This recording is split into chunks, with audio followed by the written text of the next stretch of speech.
মানুষের সমাহার।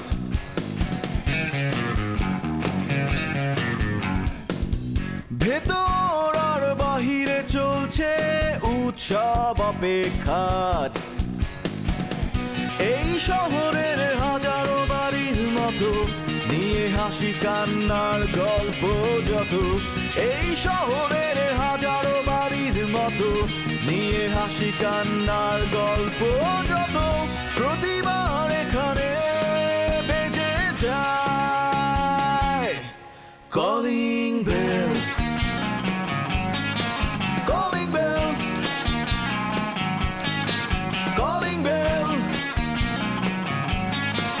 Calling bell, calling bell.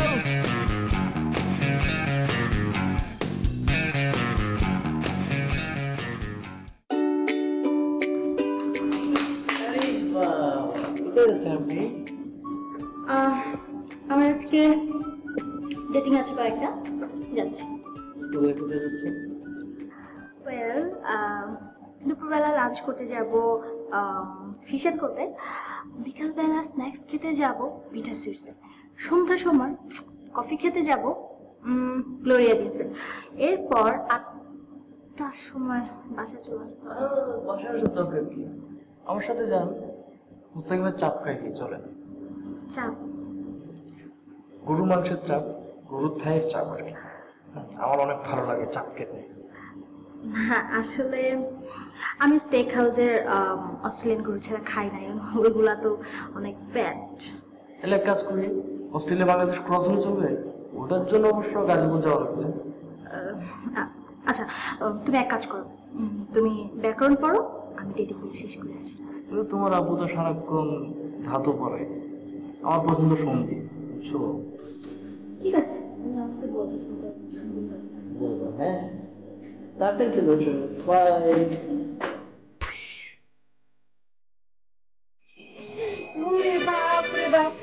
কত বড় স্কুলে চাকরি করিস? আমি তো স্বপ্নে ভাবি নাকি অত বড় শিক্ষক হয়ে যাবে, তাও আবার অঙ্কের শিক্ষক। আচ্ছা মা, আমি তো ভালো স্টুডেন্টই ছিলাম নাকি? আচ্ছা তুমি এত ইমোশনাল হয়ে যাও কেন বলো তো? একটা ভালো জিনিস বললো কান্নাকাটি শুরু করে দাও, একটা খারাপ জিনিস বললো কান্নাকাটি শুরু করে দাও। না, আমি তো সুখের জন্য কাঁদি। তোর ভালো কিছু দেখলে আমি আমার আবেগ আটকায় রাখতে পারি না। তোমার এই আবেগ নিয়ে আমি টেনশনে আছি। হ্যাঁ, জায়গা বোঝো না, ঢাকা বোঝো না, কিচ্ছু বোঝো না, ইমোশন বোঝো না। সব জায়গায় সব আচরণ কি যায় বলো? আগে জায়গা বোঝো, ইমোশন বোঝো, তারপর আচরণ করো। মানুষটা বুঝবা, দেন আচরণ করবা, বুঝছো? ছোটবেলা থেকে তোকে আমি কোলে পিঠে করে মানুষ করেছি। আমার কাছ থেকে তুই আচরণ শিখবি না আমি তোর কাছ থেকে শিখবো? কথা বলা, আচরণ শেখা সব তো আমার কাছ থেকে শিখেছিস, এখন তুই আমাকে আচরণ শিখাচ্ছিস? আবার তুমি ইমোশনাল হয়ে গেলা। আচ্ছা বাবা, একটু ইমোশনটা ধরে রাখো, জায়গা বোঝো, কার সাথে কি ইমোশন দেখাতে হবে একটু বোঝো, আচরণটাকে বোঝো, মানুষটাকে চেনো, ঠিক আছে? না, আমাকে বুঝিয়ে বললে পারিস, তাইলে তো আমি বুঝি। আচ্ছা তোমাকে বুঝিয়ে বলতেছি, শোনো। ওই শিউলি মেয়েটা হচ্ছে মানে আমাদের ম্যাডাম, বাংলা ম্যাডাম হচ্ছে ক্লিয়ার কাট মেয়ে একেবারে। যা বলবে ক্লিয়ার কাট কথা বলবে, তুমি কিন্তু কথাবার্তা একটু কম বলবা, ঠিক আছে? বুঝছি বুঝছি, শহরের মেয়েরা তো আমাদের সদরে যায়, আমি তো দেখি তারা কেমন হয়। মা শোনো, আমি তোমাকে শিউলির সাথে জাস্ট পরিচয় করাই দিব, ঠিক আছে? ওর সাথে তুমি পরিচয় পর্বটা সারবা, কোনো উল্টাপাল্টা কথা বলা চলবে না। আর বিয়ের ব্যাপারে তো কোনো কথাই বলা যাবে না, মন থাকবে? থাকবে তো? হ্যাঁ থাকবে। আমি বিয়ের ব্যাপারে কেন কথা বলতে যাব? ও ঠিক আছে, চুপ একদম, আসো।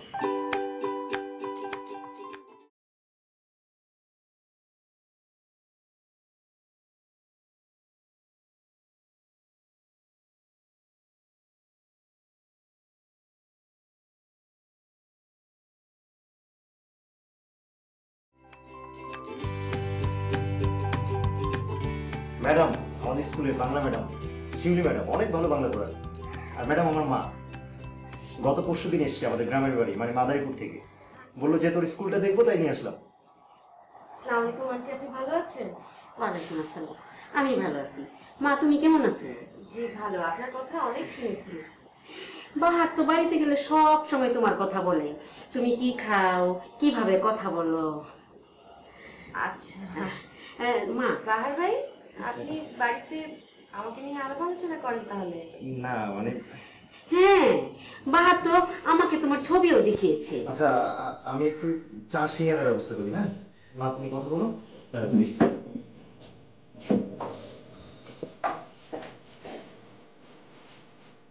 আচ্ছা মা, তোমার দেশের বাড়ি কোথায়? আমার বড় বাবা জানে আমাদের নিজেদের বাড়ি আছে। না না, আমি তোমার গ্রামের বাড়ির কথা জিজ্ঞেস করতেছি। ও, দেশের বাড়ি যশোর। ওখানে আসলে কেউ থাকে না তো, তাই আমাদের যাওয়া হয় না। ও আচ্ছা মা, তুমি কি ভাত মাছ রান্না করতে পারো? আহ, যে আন্টি, আমার আসলে মা নেই তো, বাড়িতে রান্না বান্না সব আমিই করি। কেন বলুন তো? না মানে আমার ছেলে মাছ খুব পছন্দ করে তো, তাই জিজ্ঞেস করলাম। ও আচ্ছা আন্টি, আপনার ছেলে মাছ পছন্দ করে না মুরগি পছন্দ করে, সেটা জেনে আমি কি করব? না না, আহ, এমনিতেই। আহ, আচ্ছা মা, তুমি কি কাঁথা সেলাই করতে পারো? কাঁথা সেলাই দিয়ে কি করবেন? এখন তো বাজারে কাঁথা রেডিমেড সেলাই করা পাওয়াই যায়। ও আচ্ছা আচ্ছা। আচ্ছা মা, তোমার বয়স কত? আমার বয়স 28 বছর 4 মাস। অনেক বয়স হয়েছে, তা বিয়ে করবে কেন? বিয়ে তো আসলে আন্টি করার কোনো ইচ্ছেই নেই। আমি ভাবছি পুরো জীবনটা চিরকুমার হিসেবে কাটিয়ে বলে কেমন হয়। ভালো হবে না আন্টি?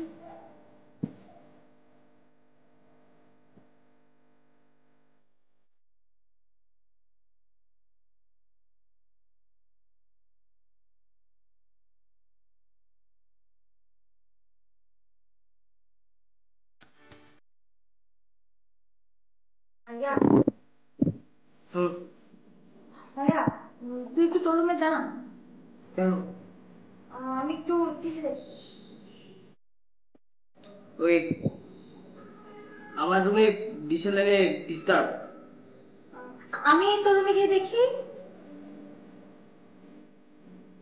যা দেখ। ওই হুম, তোর না কালকে পরীক্ষা? হ্যাঁ হ্যাঁ, পরীক্ষা। তাহলে তুই কিসের টিভি দেখছ? আর কালকে তো তোর ফাইনাল পরীক্ষা। আমার আমার তো পড়া শেষ, সব কমপ্লিট। তো ভাবলাম আমি একটু একটু টিভি দেখি, একটু রিফ্রেশমেন্টের তো দরকার আছে, তাই না? তো পড়া শেষ আমি এখন আর কি করতাম, বসেই থাকতাম, নয়তো তোমার ফেসবুকিং করতাম। এর চাইতে ভালো একটু সিরিয়াল দেখি। সিরিয়ালে শেখার অনেক কিছু আছে। কোন চ্যানেল যায় রে? এটা হচ্ছে জি বাংলা। জি বাংলায়। 2টা সেকেন্ড দাঁড়া, হ্যাঁ আমি এক্ষুনি তোর দিচ্ছি, দাঁড়া।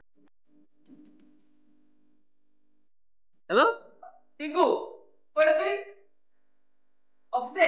শোন, এক কাজ কর, আমাকে পুরো এরিয়ার মধ্যে জি বাংলা চ্যানেল আছে ওটা বন্ধ কর, আমরা এক্সপ্রেস ভিডিওটাই বন্ধ কর। হ্যাঁ ওকে। এটা তুমি কি করলা? বুঝছো না, তোমার কালকে পরীক্ষা, তুমি জি বাংলা চ্যানেল দেখবা না? আমি তো বললাম আমার পড়া শেষ, তুমি জানো কালকে পড়বো না দেখলে কি হবে, আমার ঘুম হবে না। আর ঘুম না আসলে কালকে যদি আমার পরীক্ষা খারাপ হয়, আমি যদি পরীক্ষার হলে গিয়ে ঘুমে যাই, তখন তখন তো ঠিকই বকা দিবা। তোমার যা ইচ্ছা তুমি তাই করো, ঠিক আছে? আর কারণ করবা 3 মিনিট, 3 মিনিটের পরে জি বাংলাটা বন্ধ হয়ে যাবে। যাও যাও যাও, 10 মিনিট পরে টিভি দেখে এখন যাও। এই আমি কি করবো? যা খুশি তাই করো, যাও। পরীক্ষা লস করে টিভি দেখো। সবসময় এরকম করে। ও বেটা ভাইয়া, পড়াশোনা করে কি কোনো হাই স্কুল পারছিস তুই?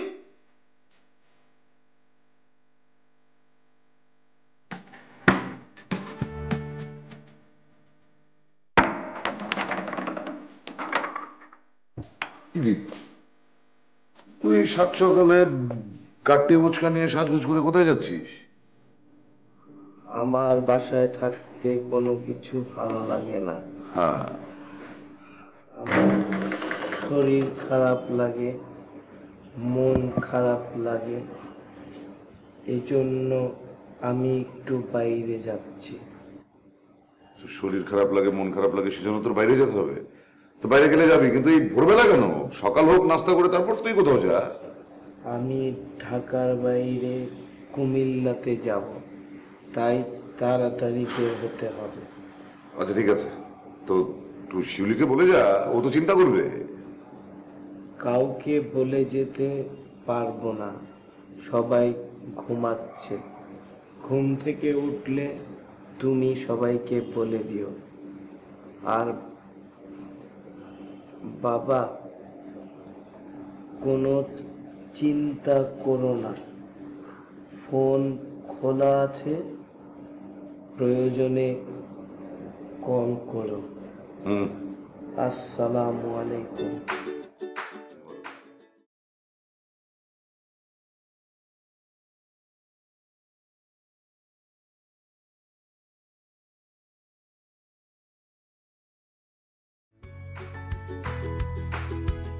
শিউলি, অনেক চিন্তা ভাবনা করে দেখলাম যে করে ফেলাটাই উচিত।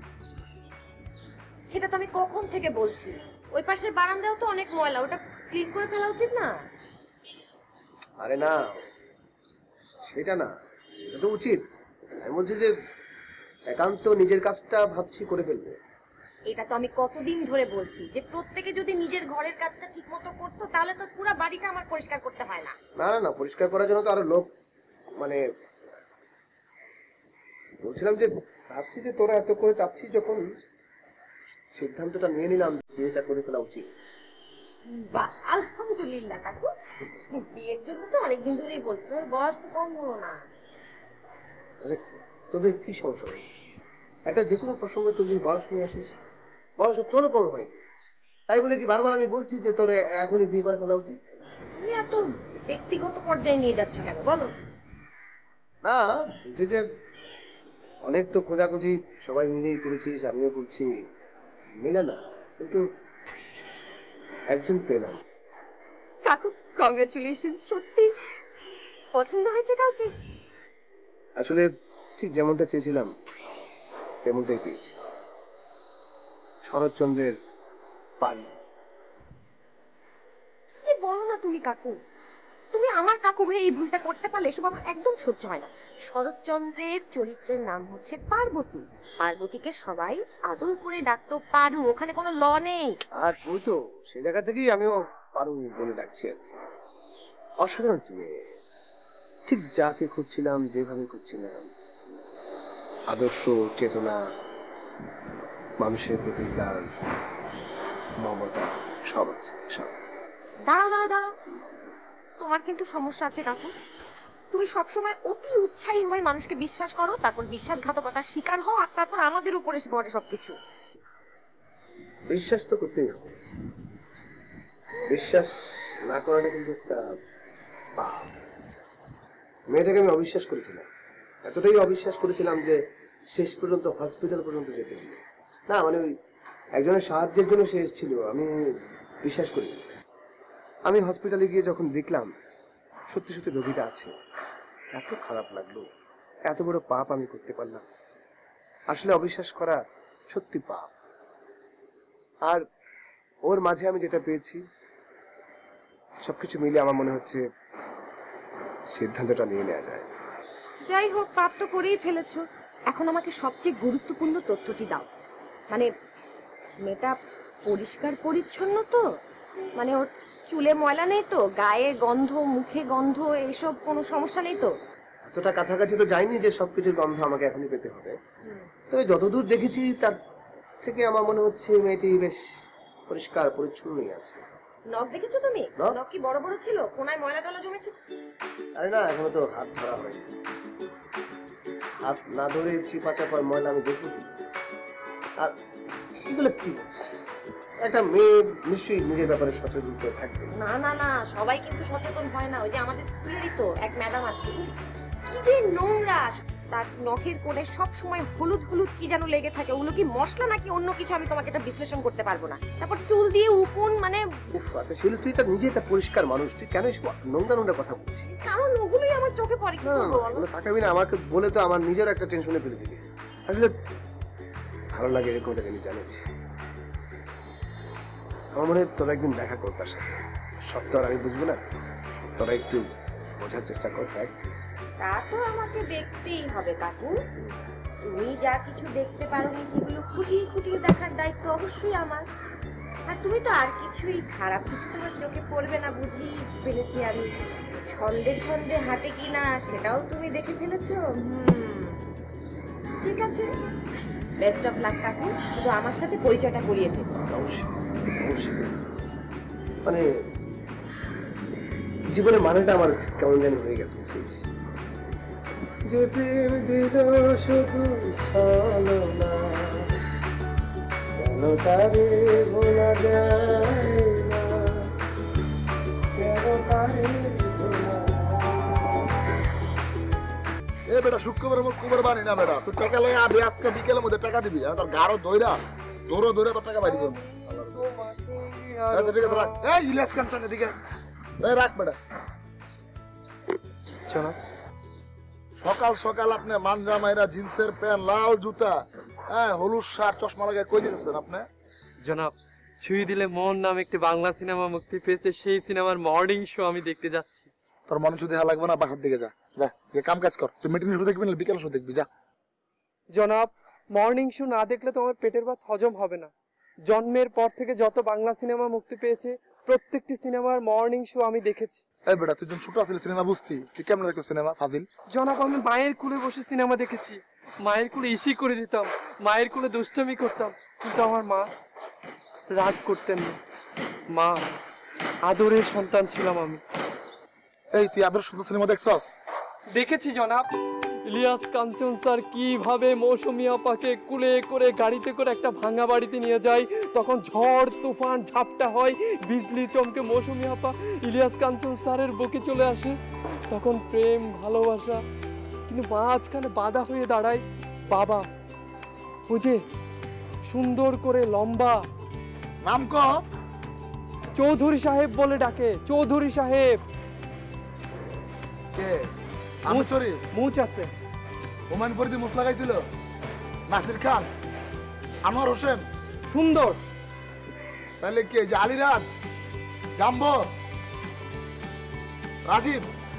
রাজীব স্যার 2 নালা একটা বন্দুক নিয়ে বলেছিল, যদি ওই ছেলের হাত ধরে চলে যেতে চাস তাহলে আমার লাশের উপর দিয়ে যেতে হবে। ঠিক আছে, তোর লাশ মাস বন্ধ কর, তুই বাসার দিকে যা। এখন তোর এই শো দেখা লাগবে না, তুই এখন থেকে বিকেল শো মেট্রো শো দেখবি। তো সিনেমা দেখা বন্ধ, বাসার দিকে যা। জনাব, আজকে শুক্রবার।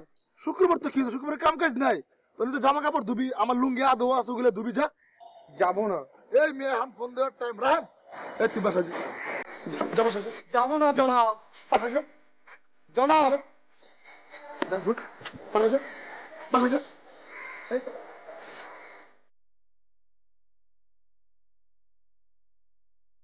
রাজু, তুমি নাকি প্রেম করতেছো? হ্যাঁ হ্যাঁ, না না প্রেম না, এই প্রস্তুতি ম্যাচ। তুমি এটা করতে পারলা চাচু? আমাকে না জানিয়ে তুমি প্রেম করতেছো? তোমার তো অ্যাটলিস্ট আমাকে জানানো উচিত ছিল, তাই না? ও, তোকে জানানো উচিত ছিল না? মানে সত্যি কথা বলতে কি, আমি তো এই ব্যাপারে অভ্যস্ত না, মানে জানানো উচিত না? জানানো উচিত মানে তুমি যখন ফার্স্ট মেয়েটাকে দেখছো তোমার মনে প্রেম জাগলো, তুমি আমাকে বলবা না? আমি অ্যাটলিস্ট তোমাকে কিছু সাজেশন দিতে পারতাম। হ্যাঁ হ্যাঁ হ্যাঁ, তো তোকে যে বলি নাই তাহলে হবে না প্রেমটা? হবে না কেন? তুমি এক কাজ করো, আমাকে মেয়ের ছবিটা দাও। ছবি নাই চাচু, চাচু তোমার হাসি দেখে কিন্তু আমি বুঝতেছি ছবি তোমার কাছে আছে। ভালো করে তো দেখেছি না, দেখ তুই ভালো করে দেখ। কেন তোর না, এটা অনেক সুন্দর। দেখো হাসিটা কি সুইট, চাই কিন্তু তোমার সাথে। কত দূর তোমাদের? 50% হয়ে গেছে। আর বাকি 50%? ও রাজি হলেই হবে। বলছো তুমি অ্যাটলিস্ট। এসব কথা কি আর সবাইকে বলতে হয়? এগুলো বোঝাবুঝি চলছে আর মানে কি তার। এর জন্য বলছিলাম তোমার আমার কাছ থেকে সাজেশন নেওয়া দরকার। তুমি এক কাজ করো, মেয়েটাকে ইমপ্রেস করো। মানে ইমপ্রেস করার জন্য গান গাও। মেয়েটাকে তুই রোমান্টিক গান শোনাও। আরে তুমি না কত গান গাও সারাদিন, কত গান পাও, একটা গান গেয়ে শোনাও। যেমন যেমন না, তোরা কি পছন্দ করিস সেটা জানি না। যেহেতু তুমি মেয়েটার প্রেমে পড়েছো, আরে দাঁড়াও আমি শেখাচ্ছি। তুমি মেয়েটার প্রেমে পড়েছো, এমন একটা গান গাইতে হবে যেন গানটা শুনে মেয়ে ইমপ্রেস হয়ে। আচ্ছা, তুমি এই গানটা গাইতে পারো। তুমি কেন এ জীবন দিলে বাঁচিয়ে, স্বপ্ন এখন আমি দেখি তোমাকে নিয়ে, দোহাই লাগে একটু কাছে।